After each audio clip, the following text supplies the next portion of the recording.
오늘 우리에게 주시는 하나님의 말씀은 창세기 20장 7절로 13절까지의 말씀입니다.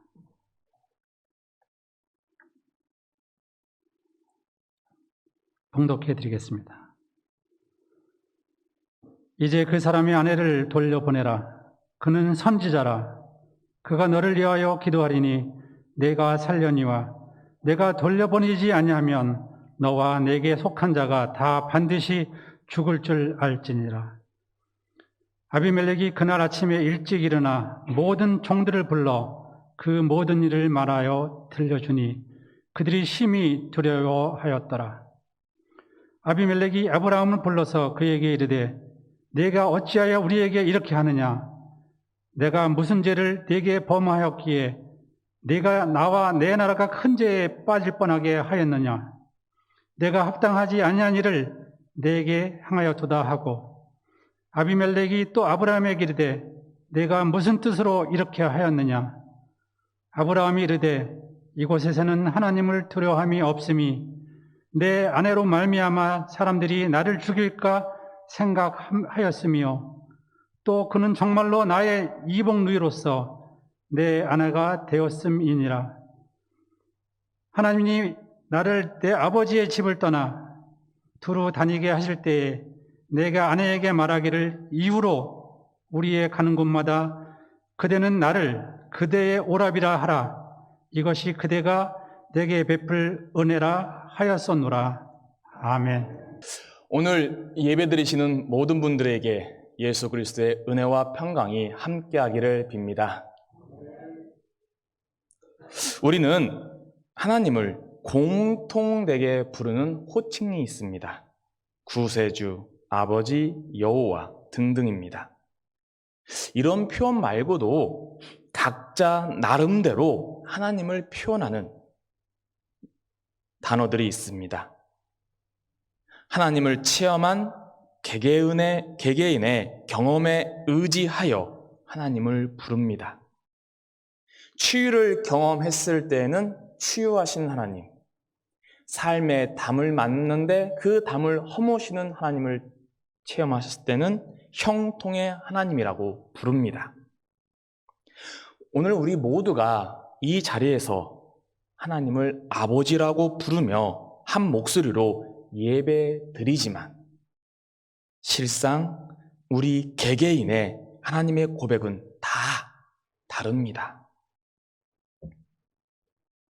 이렇듯 반대로 이런 생각 혹시 보셨는지요? 하나님께서 우리를, 내 개인을 어떻게 부르실까? 하나님은 내 자신을 어떻게 부르고 계실까요? 우리 기독인은 모르긴 몰라도 물가에서 노는 아이를 발견한 어머님의 안타까운 그 마음으로 우리를 부르지 않을까? 이런 생각들을 참 많이 합니다. 우리의 죄에, 삶의 무게에 우리는 허덕이는 우리를 보시는 하나님이 안타까워 부르시는 아들아, 딸아, 내게로 오라. 이렇게 우리를 부르신다라는 생각을 많이 합니다. 그런데 과연 하나님은 우리를 물가에 내놓은 아이를 부르는 어머님의 안타까움으로만 부르겠습니까? 역으로 7, 80년의 인생을 사는 우리인데 나이가 들면서도 여전히 우리는 하나님 앞에 7살, 8살짜리 아이 그렇게 사라지기를 원하십니까?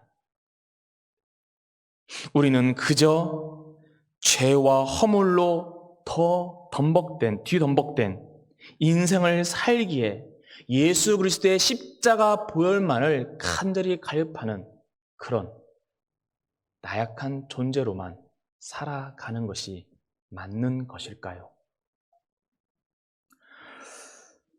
오늘 본문은 아브라함이 사라를 누이라 속이는 내용입니다. 아비멜렉은 이 아브라함의 말을 듣고 사라를 데려갑니다. 그날 밤 하나님이 아비멜렉에게 나타나 사라를 다시 돌려보내라고 명령합니다. 아비멜렉에게 하나님이 말씀하시는 중에 아브라함을 이렇게 소개합니다. 오늘 제 설교 중에는 죄송하지만 본문을 좀 피고 같이 찾아봤으면 고맙겠습니다. 7절입니다. 7절. 7절. 이제 그 사람의 아내를 돌려보내라. 그는 선지자라. 선지자. 우리가 잘 알고 있는 이사야, 에레미야, 호세야, 요나와 같은 사람을 통칭하는 예언자와 같은 단어입니다. 히브리어로 나비입니다. 나비. 에레미야도 나비라 소개하고 오늘 아브라함도 나비라 소개합니다. 한국 개신교는 성경이 말하고 있는 이 나비, 예언자 혹은 선지자로 번역되는 이 나비를 참 많이 잘못 가르치고 이해하고 있습니다. 성경에서 예언자, 예언 이런 단어가 나오면 우리는 암묵적으로 미래를 잘 점치는 사람이라고 생각합니다. 한국 무속적인 기능으로 예언자라는 단어를 해석합니다. 차이가 있다라면 무당은 잡신에 의지하여 우리는 하나님의 영에 이끌려 미래를 점치는 자, 이 정도의 차이가 있을 뿐입니다. 성경이 말하는 나비, 예언자 혹은 선지자로 번역된 이 단어는 미래를 내다보는 자, 점치는 자라는 뜻이 아닙니다. 대언하다, 대신 말씀을 전하는 자, 이런 뜻입니다. 미래를 점치는 자가 아닙니다. 악한 세상에서 소금과 빛이 되는 하나님 말씀을 대언하기 위하여, 대신 전하기 위하여 선택받은 사람, 이게 나비의 원뜻입니다. 하나님은 아브라함을 하나님 말씀을 대신 전하는 자로 지금 소개하고 있습니다. 성경에 나오는 수많은 인물들 중에 우리가 가장 높게 평가하고 닮고 싶은 인물은 당연히 예언자들입니다. 우리는 이 성경을 읽을 때마다 이 예언자들은 뭔가 특별한 것이 있어서 하나님이 택하셨지, 우리보다 다른 월등한 무엇이 있어서 택하셨지라는 생각을 참 많이 합니다. 정말로 하나님은 보통이 아닌 위인, 특별한 자, 특별한 능력이 있는 자를 예언자로, 선지자로 선택하고 계시고 있는 것일까요? 다시 말씀으로 돌아오겠습니다. 하나님이 아비멜렉에게 나의 예언자인 아브라함에게 사라를 돌려보내라고 명합니다. 이 말씀을 들은 아비멜렉이 다음날 아브라함을 급히 부릅니다. 아브라함에게 따집니다. 9절 말씀입니다. 아비멜렉이 아브라함을 불러서 그에게 이르되 네가 어찌하여 우리에게 이렇게 하느냐? 내가 무슨 죄를 너에게 범하였기에 네가 나와 내 나라가 큰 죄에 빠질 뻔하게 하였느냐? 네가 합당하지 아니한 일을 내게 행하였다라고 따집니다. 모든 책임 아브라함 너의 거짓에서 시작되었다라고 아브라함을 몰아세웁니다. 이 따짐에 아브라함이 어떻게 대답합니까? 11절. 아브라함이 이르되 이 곳에서는 하나님을 두려워함이 없으니 내 아내로 말미암아 사람들이 나를 죽일까 걱정하였다라고 말합니다. 아브라함의 이 11절 고백을 곱씹어 봐야 합니다. 실은 아브라함은 창세기 12장에서도 사라를 누이라고 속였습니다. 12장 13절 아브라함이 사라에게 이런 제안을 합니다. 원하건대 그대는 나의 누이라 하라. 그러면 내가 그대로 말미암아 안전하고 내 목숨이 그대로 말미암아 보존되리라 하니라. 지금 20장의 내용과 12장의 내용이 같습니다.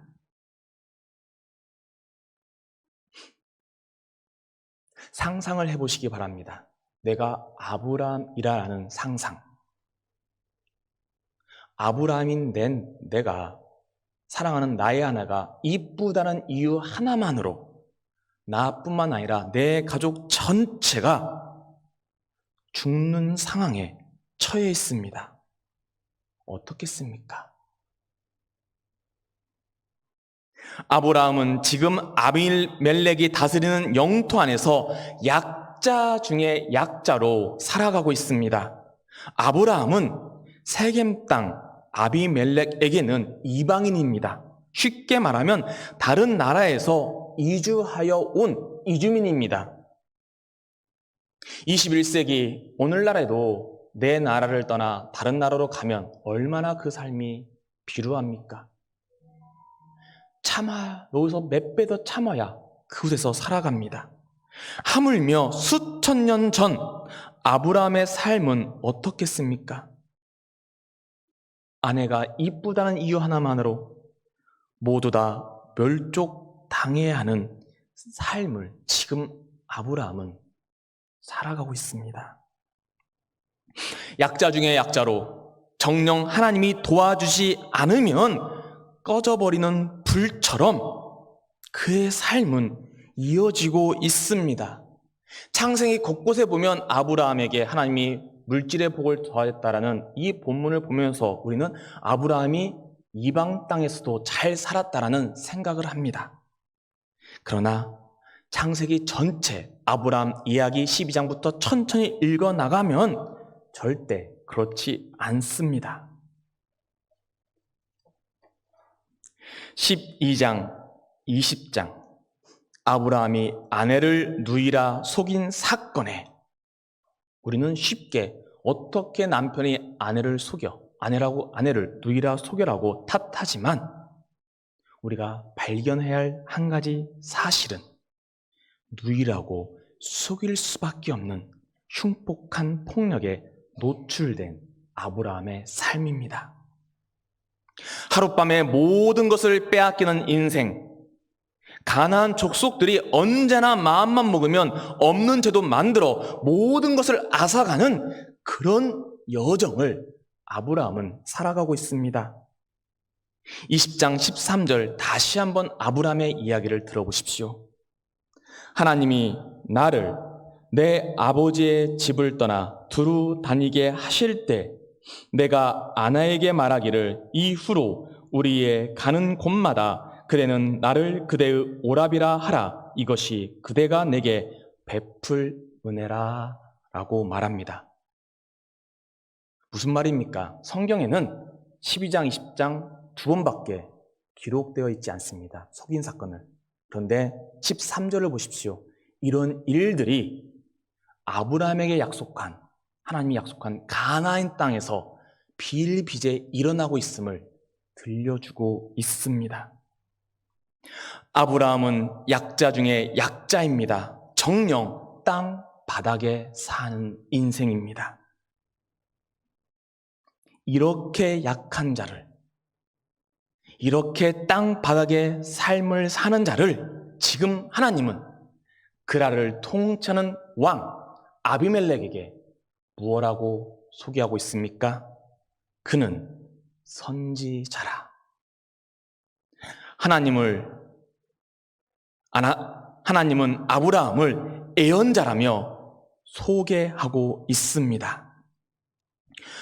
하나님이 아브라함을 소개하고 있는 이 장면도 잘 보십시오. 사라가 뺏기기 전, 혹은 사라와 관계가 다시 회복된 후에 선지자라는 표현이 등장하지 않습니다. 아내가 이쁘단 이유만으로 뺏길 수밖에 없는 그 바닥의 순간, 그 처참한 비참의 순간에 하나님은 아브라함이 아니라 아비멜렉에게 그는 선지자라며 소개하고 있습니다. 우리는 어떻게 살아갈 때 하나님의 은혜를 누린다라고 생각합니까?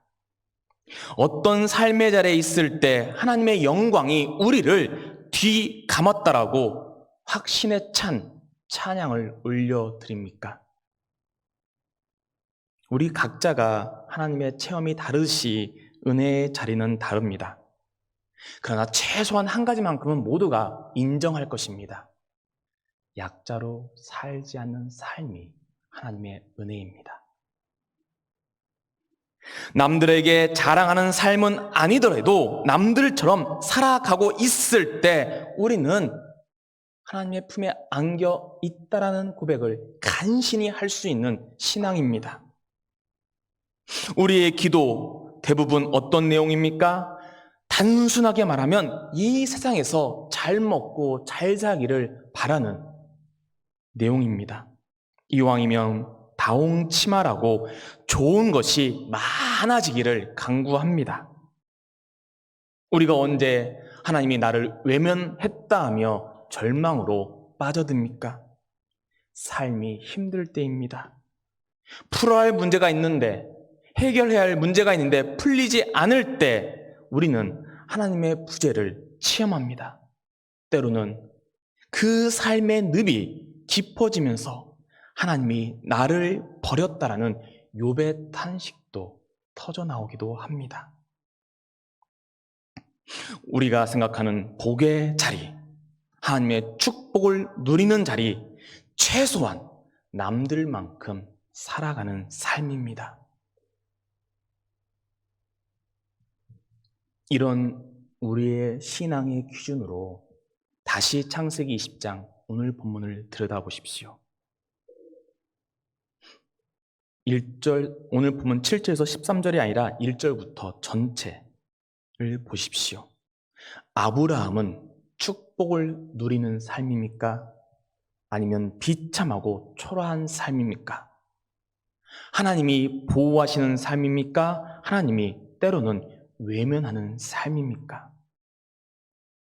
아내를 누이라고 말해야 죽지 않는 아브라함의 삶을 우리는 어떻게 받아들이시겠습니까?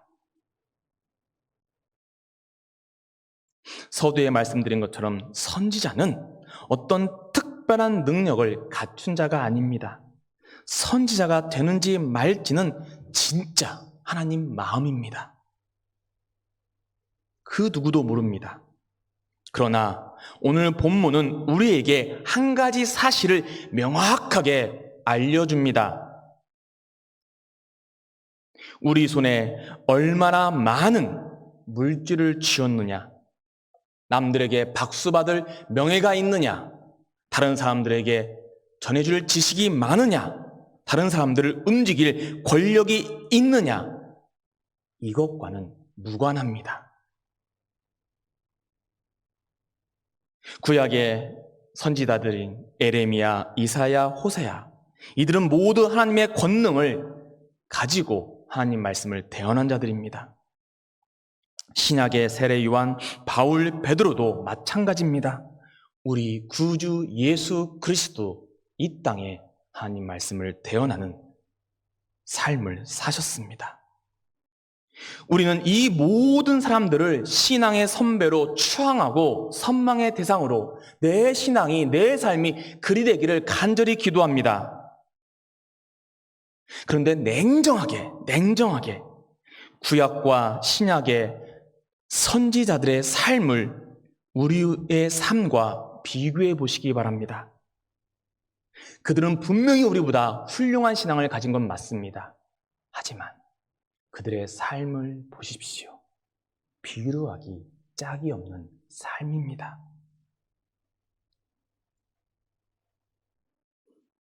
아브라함을 선지자로 부르는 오늘 말씀은 우리 신앙에 큰 울림을 줍니다. 하나님은 우리를 선지자로 불렀다라고, 내 이름 앞에 선지자라는 단어를 써도 문제가 없다라고 말씀하고 계십니다. 수학 공식에는 모순이 존재하지 않습니다. 1 더하기 1은 2입니다. 여기서도 2고, 호주에 가서도 2고, 우주 밖에서도 2입니다. 하지만 신앙과 삶은 다릅니다. 신앙과 삶은 모순과 아이러니와 역설로 가득 차 있습니다. 다 경험해 보시지 않으셨습니까? 선을 행하는데 그 선이 나에게 악으로 돌아옵니다. 분명 악한 자인데 그 악한 자가 더 잘 살고 다른 사람들에게 존경의 대상을 받는 일들이 이 땅에 얼마나 비일비재합니까? 한 번쯤 나는 정말 열심히 살았는데 왜 내 삶에 이런 힘듦이 생겼나 하며 한탄한 적이 다들 있지 않으십니까? 이게 우리가 사는 삶의 진실입니다. 그렇다면 죄인인 우리를 물가에 내놓은 아이를 부르는 어머니의 안타까움으로 우리를 부르시는 동시에 이 땅에 나의 말을 대언하라고 선지자로 하나님은 우리를 부르신다라고 충분히 말씀드릴 수 있습니다. 내 이름 앞에 선지자라는 단어 하나를 넣어 놓으시고 그 명사 2개를 바라보며 고개를 끄덕여서도 아무런 문제가 없습니다. 오늘 본문은 우리에게 확실하게 가르쳐줍니다. 하나님은 우리를 선지자로 부르셨습니다. 약자 중에 약자로 사는 우리, 여전히 세상 발결에 치이고 밟히고 사는 우리인데 예수 이름으로 우리는 선지자가 되어 이 땅을 살아가고 있다라는 말씀입니다. 다시 7절로 돌아가 보겠습니다. 아브라함을 선지자라 소개하며 하나님이 말씀을 잇습니다. 그 다음 말씀, 그가 너를 위하여 기도하리니. 왜 제가 여러분들에게, 우리 모두가 선지자라고 당당하게 말씀드리는 이유가 이 구절입니다. 우리 모두는 기도하는 자입니다. 하나님의 선지자로 선택받은 자는 나와 너를 위하여 기도하며 살아가는 삶입니다. 선지자라고 부름받은 아브라함의 기도가 어떤 일을 일으킵니까? 2장 17절 이렇게 기록합니다. 아브라함이 하나님께 기도하매 하나님이 아비멜렉과 그의 아내와 여종을 치료하사 출산하게 하셨나니. 아브라함의 기도로 아비멜렉 그 세겜상에 막혔던 태가 열리고 새 생명들이 태어나기 시작했다라는 말씀입니다. 27절을 문자 그대로 출산했다라는 의미로만 읽지 않아도 됩니다. 출산하게 하셨느니를 이렇게 해석해도 괜찮습니다. 다른 사람을 살게 하는 삶, 다른 사람의 삶에 생명의 기운을 불어넣어주는 사람이 선지자입니다. 하나님의 말씀을 대신 전하는 삶, 예수 십자가의 보혈을 이 땅에 흘러보내는 기독인인 우리의 삶이 바로 선지자입니다. 곰곰이 우리의 삶을 되돌아보시기 바랍니다.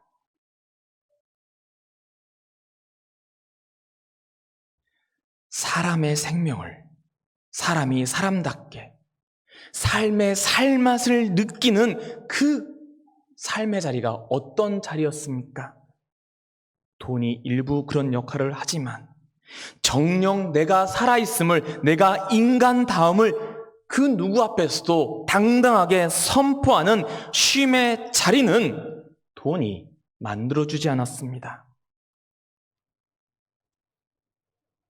그저 나 좋다 하는 한 사람만 내 옆에 있으면 살맛을 충분히 누립니다. 넉넉한 돈이 없어 나를 돕지는 못해도 나를 위해 눈물 흘리며 기도하고 그 기도를 쉬지 않는다는 그 한마디가 우리의 삶을 이 각박한 세상에서 넉넉하게 만들어 가지 않습니까? 잠시 내가 오늘 이 순간에 이 자리에서 예배 드릴 수 있도록 살아있는 그 근원적인 이유가 무엇인지 생각해 보시기 바랍니다. 각자 다 그 근본적인 이유는 다르겠습니다. 하지만 하나는 장담할 수 있습니다. 물질이 아닙니다. 돈이 아닙니다. 명예가 아닙니다. 누군가의 웃음이었으며 말없이 내밀며 내 손을 살포시 얹어준 이름을 잊어버린 그 손길이었으며 새벽에 흐느끼며 기도하는 부모님, 형제, 내 교인들의 기도였습니다. 당신이 생각나 전화했어요. 할 말은 없네요 하면서 참으로 생뚱맞은 전화 한 통, 그 한 통이었습니다. 길에서 들려오는 노랫가락 한 소절에 우리는 삶의 희망을 발견하기도 합니다. 이런 사건들 일평생에 한 번 경험하는 거 아닙니다. 우리가 일상에서 아주 자주 경험하는 그 사소한 그 사건들이 모여서 오늘 우리를 살게 하고 살아있게 하고 살고 싶게 만들지 않습니까? 이 일상적인 위로로 다른 이의 생명을 살게 하고 우리 삶의 살맛을 더해주는 인생이 바로 선지자의 삶입니다. 우리가 기도한다 할 때 이 기도를 두 손 모아 읊조리는 이 기도만으로 이해하지 마시기 바랍니다. 기도는 방금 전 말씀드린 웃음 한번 웃어주는 것, 고개 한번 숙여 인사하는 것, 커피 한잔 할래요 하며 사소한 말 한마디, 다른 사람에게 관심을 표현하는 행동 하나하나가 기도의 한 모습입니다. 입의 기도, 몸의 기도 생각해 보십시오. 돈이 많아야 기도, 명예가 많아야 기도, 권력, 지식이 많은 자의 기도가 정말 바른 기도입니까? 아니면 돈, 명예, 권력, 지식이 있어야 기도가 깊어지는 것입니까? 절대로 그렇지 않습니다. 기도가 깊어지는 단 하나의 비결은, 아니 단 하나의 방법은 실은 누군가에게 마음을 둘 때입니다. 서로가 서로에게 관심을 두면 기도가 깊어지고 깊어진 기도는 삶을 넉넉하게 합니다. 교회 공동체에서 가장 큰 축복을 무엇이라고 설명하시겠습니까? 많은 이유가 있겠지만 그래도 우리가 쉬어야 할 이 좋은 날 몸을 이끌고 이 산원교회에 나온 이유가 무엇입니까? 하나님께 예배드리는 목적 외에도 서로가 서로를 위해 관심 가져주는 교우들이 있기 때문입니다. 산원교회가 정말 복된 교회가 되는 비결을 무엇이라고 생각하십니까? 서로가 서로를 위해 기도해주고 서로에게 따뜻한 말과 미소와 수줍은 손을 내밀고 커피 한 잔으로 응원하는 교제가 깊어진다라면 이 산원교회는 성남시의 선지자 공동체가 되고도 남을 것입니다. 아내를 누이라 말할 수밖에 없는 약자 중에 약자의 삶을 산 아브라함을 하나님은 선지자라고 부르십니다. 우리가 믿는 하나님은 아브라함의 하나님입니다. 당연히 우리도 하나님이 선지자라고 지금 부르시고 계십니다. 남들보다 가진 것이 많냐 적냐, 세상에 알려줄 능력이나 권세가 있냐 없냐는 전혀 선지자로 부름받는데 필요 없습니다. 우리에게 중요한 진실은 하나님이 우리를 이유는 모르겠으나 선지자라고 불렀다라는 오늘의 말씀을 믿는 이 믿음 하나면 넉넉합니다. 선지자로 불린 우리의 기도로 생명을 잉태하고 사람을 사람답게 살도록 만드는 권세가 우리는 있다라는 말씀입니다. 주님은 우리를 선지자라고 이 세상 사람들에게 소개하고 있습니다. 하나님은 우리를 선지자라고 지금 이 순간에 끊임없이 부르시고 계십니다. 이제 우리가 응답할 차례입니다. 선지자로 부름받은 우리는 이 세상에 생명을 잉태하게 하고 살만 나게 만드는 능력을 소유한 사람이자 기도하는 사람임을 잊지 마시기 바랍니다.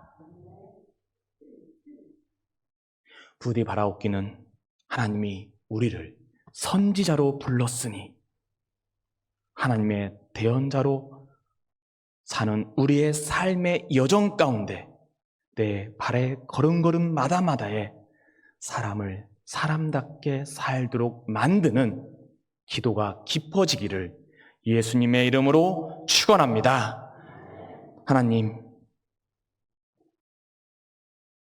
왜 우리를 선지자로 불렀는지 그 이유는 묻지 않겠습니다. 하나님이 아마도 물을 때마다 찡긋 웃으며 우리에게 그 사랑스러운 미소만을 띄우실 것 같습니다. 하지만 한 가지는 확실합니다. 여전히 우리의 삶은 죄와 허물과 예수 그리스도를 등지는 삶이나 그 삶의 순간순간에 우리에게 선지자로 살아가라. 하나님은 우리를 부르십니다. 성령 하나님이 우리에게 그런 선지자로 살 수 있도록 충만함으로 우리의 삶을 채워주십니다. 예수님이 우리가 선지자로 살 것을 확신했기에 하나님 말씀에 순종하며 십자가에 달려 우리의 죄를 온전히 사하셨습니다. 주님, 이제 우리가 선지자로 살아갈 수 있도록 인도하여 주옵소서. 우리의 삶의 자리에서 예수 그리스도를 닮은 미소와 성령 하나님을 닮은 위로와 창조 하나님을 닮은 생명을 잉태하는 사건들을 일으키는 우리로 살아갈 수 있도록 축복하여 주옵소서. 그리 살게 하신 예수님의 이름으로 기도하옵나이다. 아멘.